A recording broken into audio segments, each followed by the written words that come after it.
नमस्कार, मैं कमल श्रीमाली आप सभी का बहुत बहुत स्वागत करता हूं मेरे अपने चैनल में और मासिक राशिफल जून 2020 के इस एपिसोड में। हम बात कर रहे हैं मिथुन राशि की और यह जो राशिफल यह मून साइन पर आधारित है, अर्थात आपकी राशि पर आधारित है। जून 2020 में 5 ग्रह ऑलरेडी वक्री चल रहे हैं, उसमें एक ग्रह और वक्री होना जुड़ जाएगा। बुध 18 जून 2020 से वक्री होना आरंभ कर देंगे, वहाँ से वक्री हो जाएंगे। ऐसी स्थिति में जून माह में 18 जून से लगा करके 25 जून तक 6 ग्रह वक्री रहेंगे। 25 जून को शुक्र मार्गी हो जाएंगे, उससे फिर 5 ग्रह ही वक्री रहेंगे। लेकिन इस समय जून माह में लगभग 5 ग्रहों का वक्रत्व तो हमेशा आपको देखना ही पड़ेगा। बीच में कुछ समय ऐसा आएगा जब 6 ग्रह वक्री हो जाएंगे। ठीक इसके साथ में ही 2 ग्रहण का भी आपको सामना करना पड़ेगा। 5 जून को चंद्र ग्रहण और 21 जून को सूर्य ग्रहण। इन ग्रहण के एपिसोड अलग आएंगे, लेकिन जून माह में ये जो स्थितियां बन रही है, इन सारी स्थितियों को देखते हुए, सारे ग्रह स्थितियों को देखते हुए हमने ये राशिफल तैयार किया है और इस राशिफल का मैं विश्लेषण कर रहा हूँ। अर्थात इसमें मैंने दोनों ग्रहणों का और जो भी 6 ग्रह वक्री हो रहे हैं उन सब का समायोजन, उन सब का रिजल्ट इंक्लूड किया है इस राशिफल में। हर राशिफल में हम बहुत सारे सेक्टर्स पर बात करते हैं। उसमें सबसे पहला सेक्टर है वह है इनकम और धन और संपत्ति, अर्थात एसेट्स। तो धन और संपत्ति की जब बात की जाए तो राशि से 11th हाउस देखना पड़ेगा। राशि से 11th हाउस का लॉर्ड, उसका स्वामी ग्रह मंगल है, राशि से भाग्य भाव में है, अर्थात 11th हाउस का लॉर्ड भाग्य से संबंध जोड़ रहा है। ठीक वही मंगल 6th हाउस का लॉर्ड भी है, अर्थात 6th हाउस का लॉर्ड बन करके भाग्य से संबंध जोड़ रहा है, 11th हाउस का लॉर्ड होकर के भाग्य से संबंध जोड़ रहा है।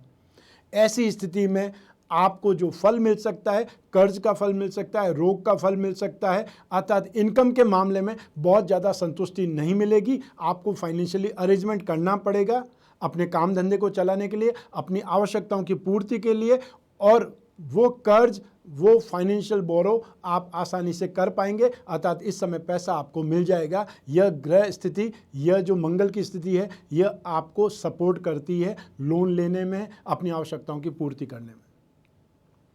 लेकिन इसके साथ में ही सारे ग्रहों में से हम ये बोल सकते हैं कि जो भी लोग एजेंसी बिजनेस काम करते हैं, ट्रेडिंग का काम करते हैं, कागज़ का काम करते हैं, प्रिंटिंग का काम करते हैं, टेक्सटाइल का काम करते हैं, पेंट्स का काम करते हैं या टेलीकॉम सेक्टर से संबंधित काम करते हैं, वो लोग जरूर इस समय काल में राहत देखेंगे। वो लोगों को फिर भी गेन होगा, वो लोग फिर भी गेन वाइज संतुष्टि करेंगे। बाकी सारे राशियों, बाकी सारे काम की अपेक्षा ये काम फिर भी आपको सपोर्ट करता है, क्योंकि आपकी राशि का अधिपति बुध है, जो कि इस समय स्वराशि का है।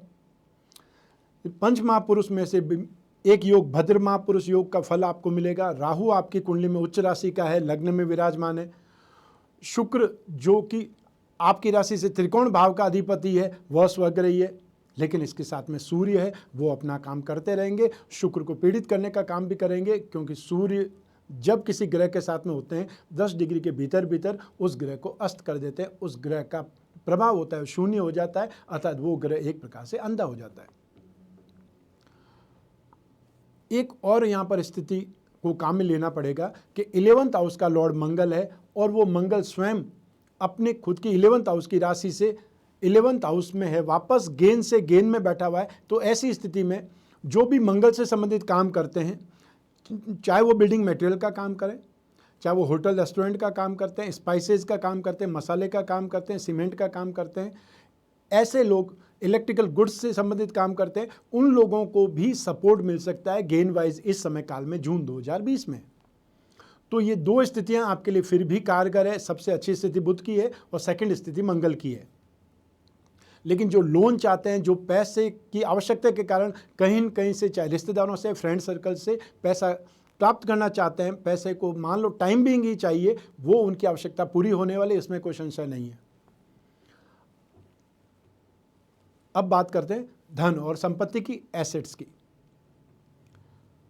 राशि से 2nd हाउस संपत्ति का है, संचय का है। जो भी आप जो पैसा कमाते हैं उसके बाद में जो बच जाता है वो इकट्ठा किया जाता है, चाहे ऑर्नामेंट्स खरीदें, चाहे संपत्ति खरीदें और चाहे घर में रखें। शनि 8th हाउस में स्थित है भाग्य का अधिपति होकर के, और उस शनि की दृष्टि आपके कर्म क्षेत्र पर भी है और साथ ही साथ धन और संपत्ति पर भी है। ठीक एक स्थिति और है, वह है बृहस्पति की। बृहस्पति 2 केंद्र का अधिपति है, 7th हाउस गृहस्थ सुख, दाम्पत्य सुख, और जो 10th हाउस है वो कर्म क्षेत्र का, दोनों का अधिपति एक ही ग्रह है, वो बृहस्पति 8th हाउस में है, वक्री है। तो सौम्य ग्रह वक्री होना तो अति सौम्यता देगा, अर्थात अच्छा फल देने लग जाएगा। लेकिन यहाँ पे शनि है, वो क्रूर ग्रह है, पापी ग्रह है, वो अति क्रूर हो जाएगा और वो आपके लिए प्रॉब्लम करेगा धन और संपत्ति के मामले में। तो सबसे पहली स्थिति मैंने आपको अभी बताई है कि आपको कर्ज लेना पड़ सकता है। इसका मतलब यही है कि फाइनेंशियली स्ट्रेंथ आपके पास में नहीं है, इसलिए आपको उसकी भरपाई करने के लिए लोन लेना पड़ेगा। दूसरी स्थिति है कि यदि आपको इन्वेस्टमेंट करना चाहते हैं या इन्वेस्टमेंट किए हुए हैं तो इस समय इन्वेस्टमेंट के साथ में छेड़छाड़ करना लॉस में जाने के बराबर है। इसलिए जो भी लोग रेगुलर इन्वेस्टमेंट करते रहते हैं, चाहे शेयर्स में, चाहे कमोडिटी में, स्पेकुलेशन में, लॉटरी में, लॉटरी हमारे इंडिया में नहीं चलती है बहुत सी जगह पे, लेकिन ऑनलाइन लॉटरीज है, बहुत से देशों में लॉटरीज है। तो हम जो राशिफल बोल रहे हैं वो सिर्फ और सिर्फ इंडिया के लोगों के लिए नहीं है। जो बाहर बैठे हुए हैं, टोटल पॉपुलेशन को 12 से डिवाइड कर दीजिए तो जो पॉपुलेशन आएगी वो सब एक राशि की होगी। तो उसमें से जिनकी मिथुन राशि है उनके लिए मैं बोल रहा हूँ, चाहे वो बाली में है, चाहे वो ऑस्ट्रेलिया में है, चाहे वो न्यूजीलैंड में है और चाहे वो अमेरिका में है, उन सभी लोगों के लिए भी ये स्थितियाँ उतनी ही कारगर है जितनी हमारे यहाँ पर। तो जो इन्वेस्टमेंट करते हैं वो बहुत सोच समझ कर इन्वेस्टमेंट करने की ज़रूरत है। जून माह में आपके इन्वेस्टमेंट आपको नो प्रॉफिट नो लॉस में रख सकते हैं, ज़्यादातर लॉस में ले जा सकते हैं। इसलिए स्थिति को संभालते हुए बहुत सोच समझ करके आपको काम करना है। इसके साथ में ही जो इन्वेस्टमेंट करते रहते हैं रेगुलर, उन लोगों को भी ध्यान देना होगा कि ऐसी कंपनियों के शेयर्स में इन्वेस्टमेंट करें जो कोर सेक्टर की कंपनी है, जो कंस्ट्रक्शन करती है, सड़कें बनाती है, इंफ्रास्ट्रक्चर को डेवलप करती है या गवर्नमेंट से रिलेटेड ज़्यादा काम करती है, उन कंपनियों के शेयर्स में इन्वेस्टमेंट करें। या टेलीकॉम सेक्टर जो इस समय सबसे ज़्यादा प्रॉब्लम में है, उन सेक्टर में से भी जो सही कंपनी आपको लगती है उसमें से सिर्फ 10% ही इन्वेस्टमेंट करके रख दीजिए। आगे आने वाले समय में वो इन्वेस्टमेंट कई गुना बढ़ने वाला है। जो सीमेंट की कंपनीज़ है, आयरन एंड स्टील की कंपनी है, उन कंपनियों में आपको इन्वेस्टमेंट करना चाहिए। जो लोग कमोडिटी में इन्वेस्टमेंट करते हैं उन लोगों को भी पेट्रोलियम प्रोडक्ट, ठीक, चाहे वो क्रूड ऑयल हो सकता है, उसमें देखभाल करके इन्वेस्टमेंट करें। गोल्ड में इन्वेस्टमेंट कर सकते हैं, सिल्वर में सोच समझ कर इन्वेस्टमेंट करिएगा। आइए अब बात करते हैं अगले सेक्टर की। वह सेक्टर है आपका पारिवारिक सुख और साथ ही साथ भूमि, भवन और वाहन का सुख। बृहस्पति की दृष्टि परिवार भाव पर है, बृहस्पति की दृष्टि धन और संपत्ति भाव पर है, तो बृहस्पति की दृष्टि 12th हाउस पर भी है। तो बृहस्पति जिस भाव को देखते हैं उस भाव को बलवान बनाते हैं, उस भाव का शुभ फल देते हैं। और शनि जिस भाव को देखते हैं उस भाव से संबंधित नेगेटिविटी देते हैं, उस भाव से संबंधित समस्याएं देते हैं। शनि जिस भाव में बैठते हैं उस भाव का भला करते हैं, बृहस्पति जिस भाव में बैठते हैं उस भाव का भला नहीं करते, क्योंकि बृहस्पति को हमेशा साधु संतों के समान देखा जाता है। वो अपना भला नहीं करते, हमेशा दूसरों का समर्थन करने के लिए, दूसरों को सिखाने के लिए, दूसरों का काम करने के लिए हमेशा लालायित रहते हैं, हमेशा कर्म करते रहते हैं। लेकिन शनि को स्वार्थी ग्रह बोला जाता है, इसलिए वो सबसे पहले अपना भरण पोषण करता है। तो शनि 8th हाउस में, 8th हाउस को बोला जाता है बाहरी संपर्क, 8th हाउस को बोला जाता है पुरातत्व, 8th हाउस को बोला जाता है ऐसी स्थितियां जिसको आप 6th सेंस से जोड़ सकते हैं, इंट्यूशन पावर से जोड़ सकते हैं, गुप्त धन से जोड़ सकते हैं। उस भाव का अधिपति शनि है, लेकिन जहां पर देख रहा है वो 2nd हाउस है और साथ ही साथ कुंडली में 5th हाउस है। तो 2nd हाउस को देखने के कारण वो जो धन संपत्ति यदि आपको अनएक्सपेक्टेड गेन होने वाला भी है तो भी उसका कहीं न कहीं एक्सपेंसेज वापस हो जाएगा, चाहे वो परिवार पर हो जाए। हम जो बात कर रहे थे पारिवारिक सुख की, उस भाव का अधिपति बुध है जो कि लग्न का भी अधिपति, राशि का भी अधिपति है। तो वो 1st हाउस में है और साथ ही साथ भद्र महापुरुष योग के प्रभाव में होने के कारण सबसे ज़्यादा बलवान है। राहु उसको और बलवान बना रहा है, क्यों, राहु उच्च राशि के हैं आपकी राशि भाव में 1st हाउस में। शुक्र बहुत ज़्यादा बलवान है क्योंकि 12th हाउस के लॉर्ड है और साथ में 12th हाउस के कारक भी हैं। जो भी सुख भोगा जाता है, जो भी सुख प्राप्त किया जाता है वो 12th हाउस है। चाहे भोग सुख की बात करें, चाहे सुख सुविधाओं को भोगने की बात करें, चाहे विदेश यात्रा की बात करें, चाहे ऑर्नामेंट्स की बात करें, चाहे पैसे खर्च करने की बात करें, शौकीन होने की बात करें, इन सब के लिए शुक्र का इन्वॉल्व होना जरूरी है। और शुक्र 12th हाउस में बहुत ज़्यादा बलवान माना जाता है। तो ऐसी स्थिति में आप अपने परिवार के लिए एक्सपेंसेस करेंगे, चाहे कहीं से बोरो करके ही, चाहे कहीं से कर्ज लेकर के ही आप एफर्ट करें, लेकिन वो भरपाई जरूर आप करते रहेंगे परिवार वालों के लिए।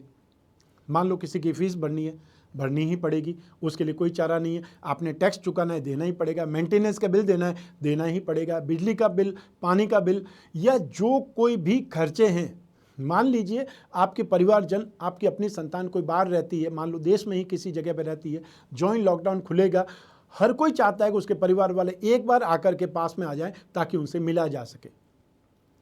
तो एक्सपेंसेस तो होने वाले हैं, परिवार वालों पर एक्सपेंसेस होने वाले हैं, लेकिन साथ में एक चीज़ और ध्यान देने की है कि मंगल की दृष्टि, मंगल 2 ऐसे भावों का जो अधिपति है जो नेगेटिव है, 6th हाउस और 11th हाउस। 6th हाउस का रिजल्ट देने के लिए 11th हाउस मैसूर है, 6th हाउस का ही रिजल्ट देने के लिए मंगल मशहूर है।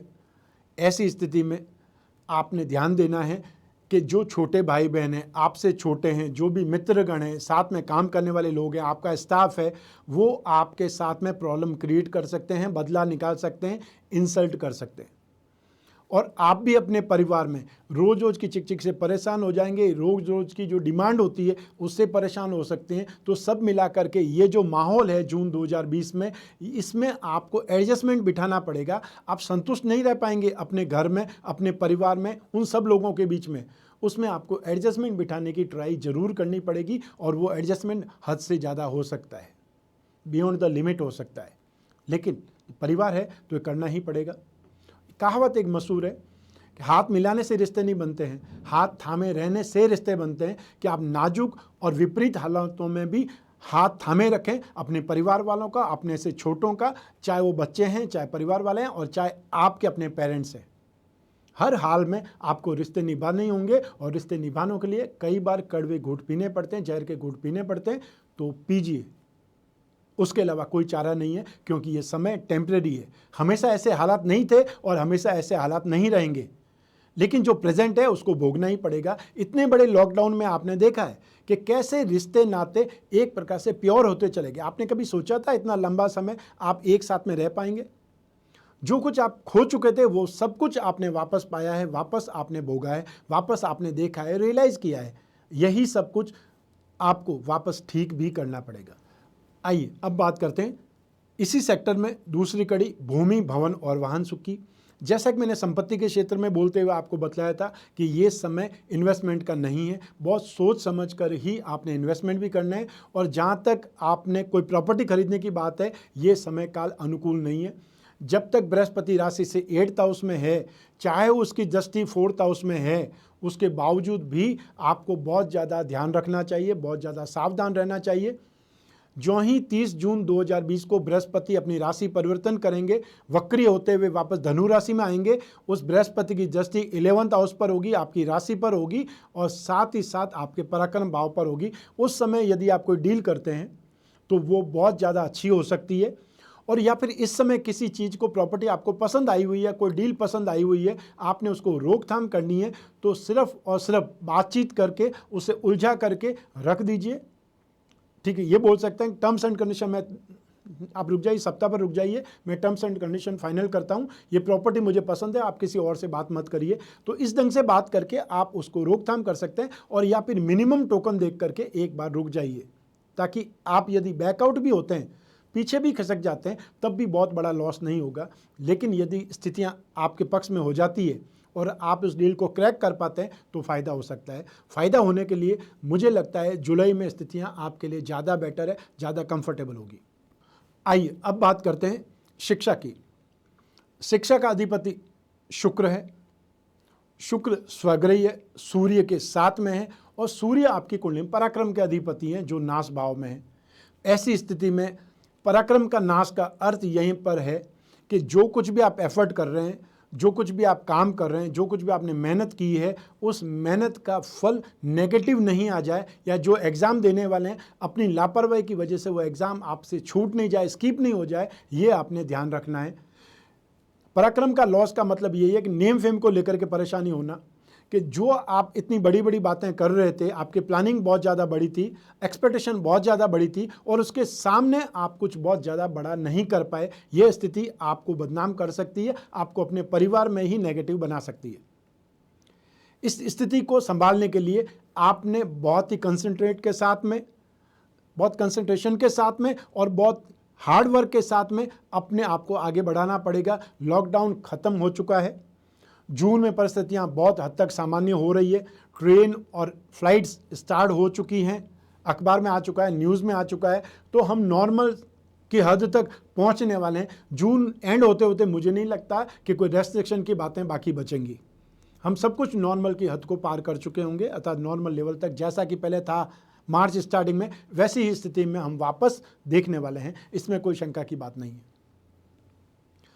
शिक्षा के क्षेत्र में जो लोग भी आर्ट्स, जो लोग भी आर्ट एंड क्राफ्ट, जो लोग भी डिज़ाइनिंग से संबंधित, चाहे वो सॉफ्टवेयर हो, चाहे वो आर्ट से संबंधित हो, चाहे वो इलेक्ट्रॉनिक्स से संबंधित हो, या कंप्यूटर इंजीनियरिंग से संबंधित हो, वो सेक्टर में जो भी स्टडी कर रहे हैं, जो भी एग्ज़ाम देने वाले हैं, वो ज़रूर सफल रहेंगे। उनको ये समय का ज़्यादा सपोर्टिव है। इसी के साथ में जो लोग भी टेलीकॉम सेक्टर की स्टडीज़ कर रहे हैं, मास मीडिया की स्टडीज़ कर रहे हैं, जो लोग भी रेडियो तरंगे ईथर की कोई ट्रेनिंग कर रहे हैं, ठीक है, चाहे वो सैटेलाइट का हो सकता है, चाहे वो टीवी से संबंधित हो सकता है, कोई न कोई रेडियो एक्टिविटी से संबंधित जो भी स्टडीज़ कर रहे हैं, बुध का मतलब ईथर होता है, उससे संबंधित कोई भी स्टडी करने वाले स्टूडेंट्स, वो भी इस समय फ़ायदे में रहेंगे। ग्रह नक्षत्र उनको भी सपोर्ट कर रहे हैं। अब बात आती है शनि की। शनि की 10वीं दृष्टि शिक्षा भाव पर है। शनि साइंस को और मंगल है वो टेक्निकल सब्जेक्ट को रिप्रेजेंट करते हैं, इसलिए ऐसी स्थिति में शनि और बृहस्पति दोनों साथ में होने के कारण जो भी टेक्निकल फील्ड वाले स्टूडेंट्स हैं वो जरूर सपोर्ट में रहेंगे। लेकिन एक बात यहाँ पर ध्यान रखनी पड़ेगी कि शनि की जो 10वीं दृष्टि है, चाहे उच्च राशि है यहाँ पर, फिर भी शनि अपनी दृष्टि से बहुत ज़्यादा पॉजिटिविटी, बहुत ज़्यादा सपोर्ट नहीं करेगा। और शनि के अंदर आलस्य है, शनि के अंदर लेट लतीफ़ी है, शनि के अंदर देरी है, शनि के अंदर हर चीज़ को आगे बढ़ाने वाली स्थिति है। देख लेंगे, समय आएगा तब देख लेंगे, वो समय आकर के चला जाएगा और आप उसको नहीं देख पाएंगे। समय ही व्यक्ति को देखता है, व्यक्ति समय को सिर्फ भोग सकता है। तो ये सोच समझ करके यदि आप अपनी स्टडी को कंटिन्यू करेंगे तो ज़रूर आप सक्सेस हो सकते हैं। और जो एफर्ट करते हैं, जो काम करते हैं, जो मेहनत करते हैं, वही सफल हो सकते हैं। जो सिर्फ सोते रहते हैं वो कभी सफल नहीं हो सकते। अब इसी कड़ी में, इसी सेक्टर में दूसरी बात आती है संतान सुख की। संतान का मालिक, संतान का स्वामी 5th हाउस से देखे जाती है संतान का सुख। इस भाव का अधिपति शुक्र है, 12th हाउस में स्वग्रही है, अच्छी बात है। शनि की दृष्टि है, इसमें नेगेटिविटी है, इसमें क्वेश्चन मार्क लग जाता है। ऐसी स्थिति में संतान आपको परेशान करेगी, संतान आपको दुखी करेगी, संतान आलस्य में रहेगी, और या फिर ये बोल सकते हैं कि संतान अपनी मौज मस्ती में ही रहेगी और पैसा खर्च करने पर आमादा हो जाएगी। और जो इस समय स्थिति है, फाइनेंस की स्थिति, पैसे की स्थिति, महामंदी की स्थिति है, हर और एक प्रकार से पैसे की कमी देखी जा रही है। चाहे गवर्नमेंट ने बहुत बड़ा पैकेज दे दिया हो, लेकिन हमारे अकाउंट में तो नहीं आएगा। हमें तो काम करना ही पड़ेगा, हमें तो एफर्ट ज़्यादा करने पड़ेंगे ताकि हम इस बैकलॉग से या इस लॉकडाउन से जितने भी लॉस में आए हैं उसको कवर करें, जल्दी से जल्दी कवर करें। इसके लिए मेहनत ज़्यादा करनी पड़ेगी। तो आपने पैसों को बचाना सीखना पड़ेगा। संतान के ऊपर पैसा खर्च करने से पहले जो मेन आपकी नीड है कि कौन सी आमद है, उस पर सबसे जल्दी सबसे पहले पैसा खर्च करना है, उसको आपने खर्च करने की देखनी है, ना कि व्यर्थ के पैसों पर एक्सपेंसेस यदि करने। मान लो बच्चों की फीस बढ़नी है, वो बढ़नी ही पड़ेगी, इसमें आनाकानी नहीं है। लेकिन यदि कोई शॉपिंग की बात है, यदि कोई गैजेट्स की बात है, यदि इलेक्ट्रॉनिक्स पे पैसा खर्च करने की बात है, घूमने फिरने पर पैसा खर्च करने की बात है, तो उस पर रोकथाम जरूरी है। और इस समय अपनी संतान पर रोकथाम बहुत ज़्यादा जरूरी है। जब तक शनि की दृष्टि है, उनको एडिक्शन से बचाइए, उनको नशे पते से बचाइए, उनको गलत संगत से बचाने की ज़रूरत है। आइए अब बात करते हैं स्वास्थ्य की। स्वास्थ्य का अधिपति मंगल है, जो कि इस समय अपने से केंद्र भाव में है, अतः वृश्चिक राशि का अधिपति कुंभ राशि में है। ऐसी स्थिति में इस समय काल में पाँवों को चोट लगने का, चाहे वो चोट और दुर्घटना हो सकती है, पाँव की एड़ी को, पाँव की अंगुलियों को चोट लग जाए, क्योंकि कुंभ राशि का मतलब पाँव ही है। घुटने से नीचे वाला जो पाँव होता है उसके लिए कुंभ राशि की बात की जाती है। और यहाँ पर जो स्थिति है राशि से 8th हाउस, मतलब आप जो जातक है मिथुन राशि के, उनके 8th हाउस में इस समय शनि विराजमान है। शनि का ढैया आपको चल रहा है, जिसे लघु कल्याणी दशा कहा जाता है। ऐसी स्थिति में आपको स्वास्थ्य के प्रति, चोट और दुर्घटनाओं के प्रति ज़्यादा सावधान रहना चाहिए। पाँव में चोट लग सकती है, कूल्हे में चोट लग सकती है, घुटने में प्रॉब्लम आ सकती है, लिगामेंट टियर हो सकते हैं। मंगल का संबंध भी ब्लड से है, मंगल का संबंध भी मारपीट से, लड़ाई झगड़े से, चोट दुर्घटना से, और शनि भी यही काम करते हैं। ऐसी स्थिति में बहुत सावधान, बहुत ही ज़्यादा आपको प्रिकॉशन लेने के साथ में अपनी दैनिक जीवनचर्या को निभाना चाहिए। अतः डे टू डे की जो एक्टिविटीज़ है उसमें बहुत ज़्यादा सावधान रहना चाहिए। ये काम तो मैं रोज़ करता हूँ, यहाँ से मैं रोज़ाना कूदता हूँ, वो स्थिति आपके लिए खतरनाक हो सकती है। 6th हाउस, और उसमें भी मंगल ननियाल पक्ष को रिप्रेजेंट करता है। ऐसी स्थिति में हो सकता है ननियाल में कोई बीमार हो जाए, उसकी देखभाल, उसकी तीमारदारी आपको करनी पड़े। मान लो आप कोई मेट्रो सिटीज़ में रहते हैं, बड़े शहर में रहते हैं, और छोटे गांव में जो रहता है ननियाल पक्ष के लोग, वो आ सकते हैं। उनकी सेवा शुश्रूषा आपको करनी पड़ेगी, उनकी देखभाल आपको करनी पड़ेगी, उनके साथ में हॉस्पिटल के चक्कर आपको भी लगाने पड़ेंगे, और इसमें कोई बुराई नहीं है। अब बात करते हैं शत्रुओं की। राशि से 12th हाउस में सूर्य है, और सूर्य की दृष्टि 6th हाउस पर है, और साथ ही साथ 6th हाउस का स्वामी मंगल वो भी शत्रु राशि में है। ऐसी स्थिति में गवर्नमेंट से रिलेटेड कोई समस्या आने का खतरा स्पष्ट है। कोई नोटिस आ सकता है, कोई टैक्सेशन बकाया उसका हो सकता है, कोई कंप्लेंट का जवाब आपको देना पड़ेगा, या कोई न कोई बैकलॉग की फाइलें, अर्थात जो प्रीवियस टाइम में जो भी आपने टैक्स भरा है उसके संबंध में कुछ न कुछ जानकारियां आपसे मांगी जा सकती है, और या फिर किसी ने कोई कंप्लेंट की है उसका खामियाजा आपको भुगतना पड़ सकता है। चाहे वो कंप्लेंट झूठी ही क्यों नहीं हो, फॉल्स कंप्लेंट ही क्यों नहीं हो, लेकिन ये स्थितियां आपके सामने आएंगी और उसका आपको सामना करना ही पड़ेगा। इसलिए समय से पहले मेंटली प्रिपेयर हो जाएंगे तो उसके लिए आपको झटका नहीं लगेगा, आपको बहुत ज़्यादा परेशानी नहीं होगी कि अच्छा मेरे साथ में क्यों हुआ। ये आने वाला है, ऐसा इंडिकेशन है, संकेत है, इसलिए सावधान रहेंगे तो आपके लिए ही स्थितियां सामान्य हो पाएंगी। आइए बात करते हैं दाम्पत्य सुख की। दाम्पत्य सुख के लिए, गृहस्थ सुख के लिए राशि से 7वां भाव जिम्मेदार होता है। 7वां भाव का अधिपति बृहस्पति है, जो कि नीच राशि में है, राशि से 8th हाउस में अर्थात मारक भाव में स्थित है, शनि के साथ में स्थित है, और बृहस्पति इस समय वक्री है। अच्छा, 14 मई 2020 से बृहस्पति वक्री हो चुके हैं। वक्री होते हुए ही 30 जून 2020 को बृहस्पति अपनी मूल त्रिकोण राशि धनु राशि में आ जाएंगे। तब जरूर आपकी गृहस्थ सुख की स्थितियाँ, दाम्पत्य सुख में स्थितियाँ, या जो पार्टनरशिप का बिजनेस करते हैं उनके लिए स्थितियाँ सौम्य होने वाली है, ठीक होने वाली है। वहाँ तक आपको बहुत ज़्यादा केयरफुल रहना पड़ेगा, ध्यान रखना पड़ेगा, क्योंकि ये समय काल आपको सपोर्ट नहीं करता है। यहाँ पर एडजस्टमेंट आपको बिठाना पड़ेगा। यहाँ से कोरिलेशन वाली स्थितियाँ आपको परिवार में अपने जीवन साथी के साथ में बिठानी पड़ेगी, क्योंकि स्थितियाँ बहुत ज़्यादा अच्छी, बहुत ज़्यादा सामान्य नहीं है। जितना परिस्थितियों को संभाल पाएंगे, जितना परिस्थितियों को नियंत्रित कर पाएंगे, और सबसे बड़ी स्थिति एक होती है कि जब भी कोई आर्ग्यूमेंट करना चाहता है आप शांत हो जाइए, और या फिर ऐसा सिस्टम बना दीजिए कि जिस दिन आप बोलोगे उस दिन मैं चुप रहूंगा, जिस दिन मैं बोलता हूं उस दिन आप चुप रहिएगा। वो वाली कंडीशन में कोई बात आगे नहीं बढ़ पाएगी, और दोनों अपने अपने इमोशंस, दोनों अपने अपने फ्रस्ट्रेशन निकाल पाएंगे। जिसको जो बोलना है वो जरूर बोल पाएगा, और सामने वाला उसका जवाब अगले दिन दे। तो ये प्रैक्टिकल सॉल्यूशन है। अन्यथा मौन रख करके या एकदम न्यूट्रल होकर के आप सीधा एक सेंटेंस पे आ जाइए, ठीक है मैं सोच करके बताता हूँ। क्योंकि समय काल ऐसा है कि जब भी आप कोई चीज़ ठीक करने की कोशिश करोगे, दूसरा पक्ष आपके ऊपर लांछन लगाएगा, नेगेटिव समझेगा। आप अपनी माताजी को समझाने की कोशिश करोगे, वो एक ही शब्द बोलेगी, अब तू मेरा नहीं होकर के पत्नी का हो गया। तो पत्नी को समझाओगे तो आप बोलोगे आपकी माँ ही हमेशा सही रहती है। अर्थात इस पारिवारिक माहौल में स्थितियाँ दोनों पक्ष से आपको खींचतान करेगी, और आपको स्थितियों को नियंत्रित करने के लिए एक प्रकार का सॉल्यूशन अपनाना पड़ेगा। वो सॉल्यूशन प्रैक्टिकल होना चाहिए, वो इलाज प्रैक्टिकल होना चाहिए, और ये सिर्फ और सिर्फ 30 जून तक स्थितियों को पालना है। 7वें भाव में केतु भी है, और केतु के ऐसी स्थिति का मालिक है जिसको सामान्य भाषा में चूंटी बढ़ने वाली स्थिति बोलते हैं। कोई न कोई ऐसा सेंटेंस आएगा जो आपको सीधा दिल को छलनी कर दे। वो सेंटेंस का काम, वो सेंटेंस का नाम, वो ग्रह का नाम केतु है। अतः जिस भाव में केतु होता है उस भाव का पूरा फल भी नहीं मिल पाता है और उस फल के प्रति आदमी लालायित भी रहता है, लालसाग्रस्त भी रहता है। और ये केतु 23 सितंबर 2020 तक है।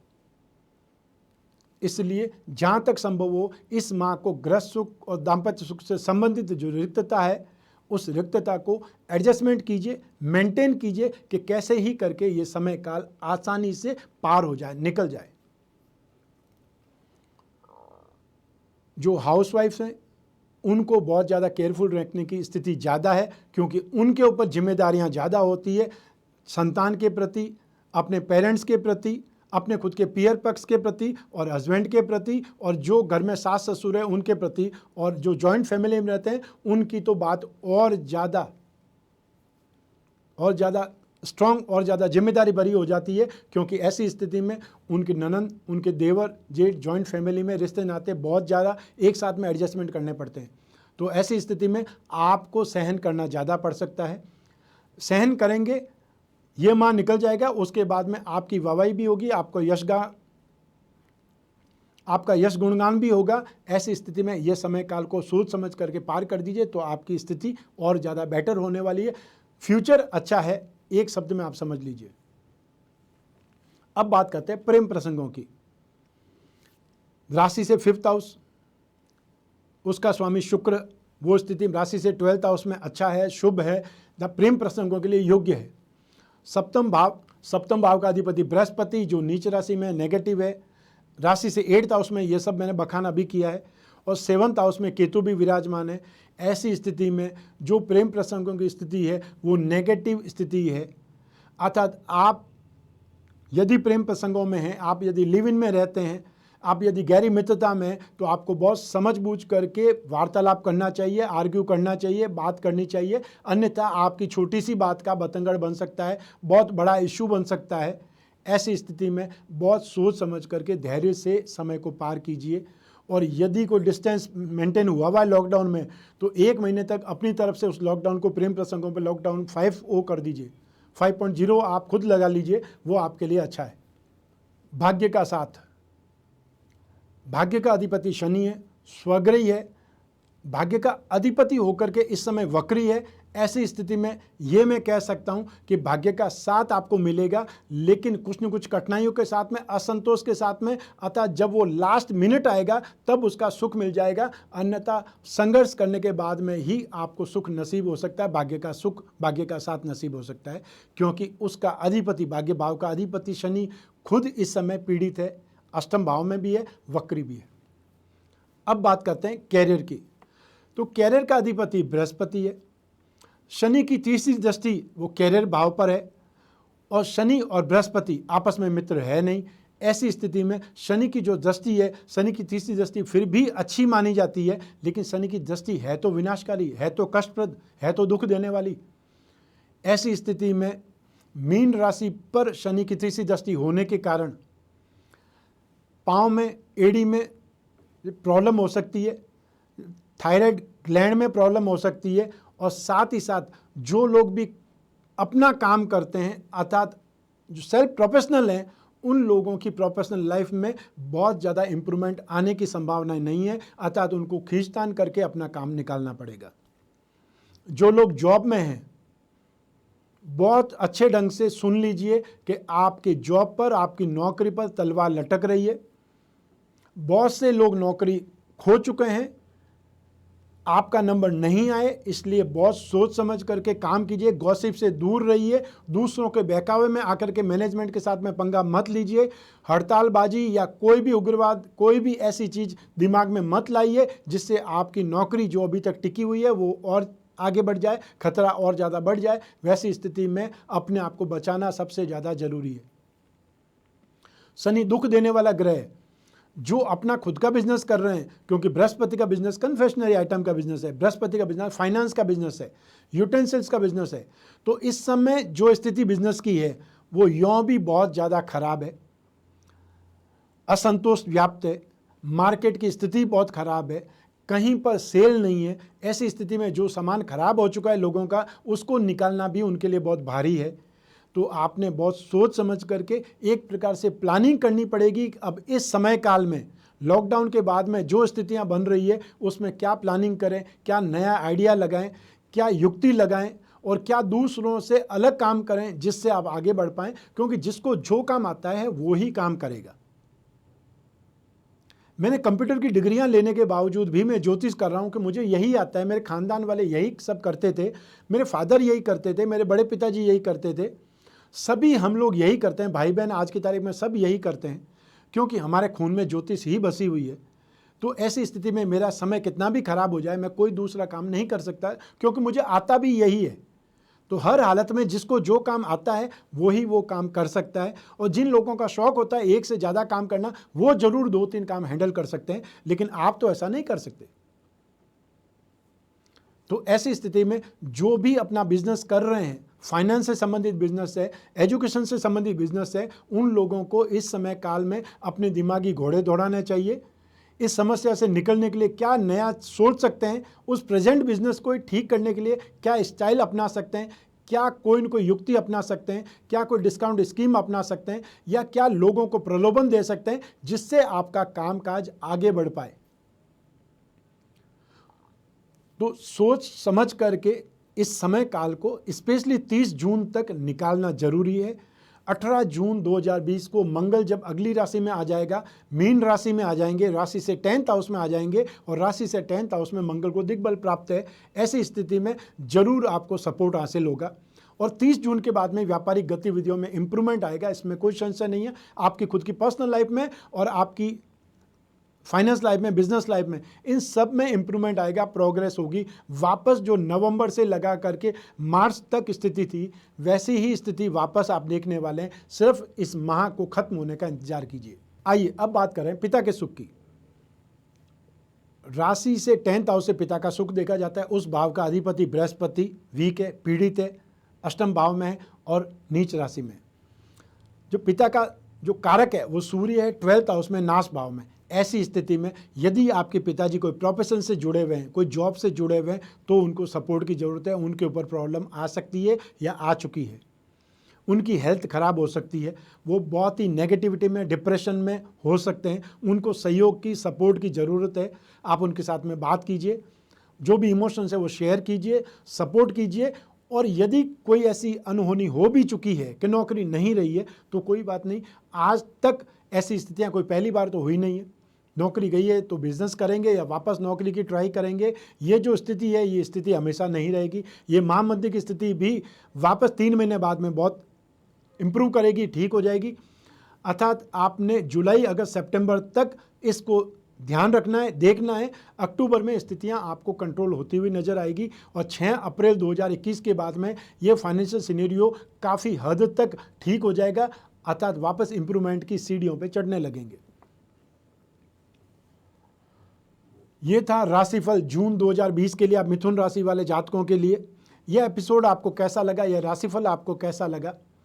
इस राशिफल की सत्यता जानने के लिए यदि आपके दिमाग में कुछ भी है ऐसा कि राशिफल कितना सही होगा, तो जो प्रीवियस मंथ के राशिफल है हमारे चैनल पर, उसको एक बार देख लीजिए, तो आपको आइडिया लग जाएगा, आपको एक अनुमान लग जाएगा कि ये जो आपने भोगा है वो मैंने बोला है या नहीं बोला है, उस राशिफल में वर्णन है या नहीं है।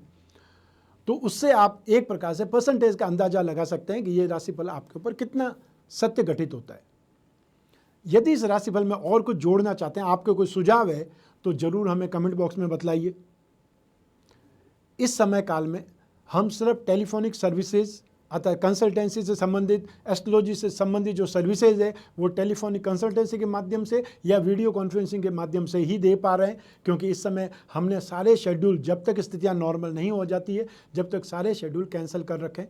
जो ही वापस शेड्यूल बनते हैं विभिन्न शहरों के, तो ज़रूर आपको एपिसोड के थ्रू, हमारे चैनल के थ्रू, हमारी वेबसाइट के थ्रू सूचना दी जाएगी। और यदि आप किसी शहर में मिलना चाहते हैं और आप ऐसा चाहते हैं कि जब भी कोई आपके शहर के लिए प्रोग्राम बने तो आपको इन्फॉर्मेशन आए, तो आप उस शहर का नाम, अपना नाम, अपने टेलीफोन नंबर के साथ में रजिस्ट्रेशन कर सकते हैं। कि जो ही कोई शेड्यूल फाइनल होता है, आपके पास मैसेज आ जाएगा कि हम इतनी तारीख को इस जगह पे आ रहे हैं, तो आप अपॉइंटमेंट ले सकते हैं। यदि आप टेलीफोनिक कंसल्टेंसी के थ्रू, वीडियो कॉन्फ्रेंसिंग के थ्रू बात करना चाहते हैं तो उसके लिए टाइम स्लॉट बुक करना पड़ता है, और टाइम स्लॉट बुक करने के लिए स्क्रीन पर जो नंबर आ रहे हैं उस पर आपने मैसेज करना है, उस पर बात करनी है, टाइम स्लॉट बुक करना है। वो एक प्रोसीजर बतलाएंगे, वो प्रोसीजर को फॉलो करना है। तो आज बस इतना ही, विदा दीजिए। स्वस्थ रहें, प्रसन्न रहें, अपना अपने परिवार का बहुत बहुत ख्याल रखें। आप सभी को मेरा नमस्कार, बहुत बहुत शुभकामनाएं। ईश्वर आपकी रक्षा करे। धन्यवाद।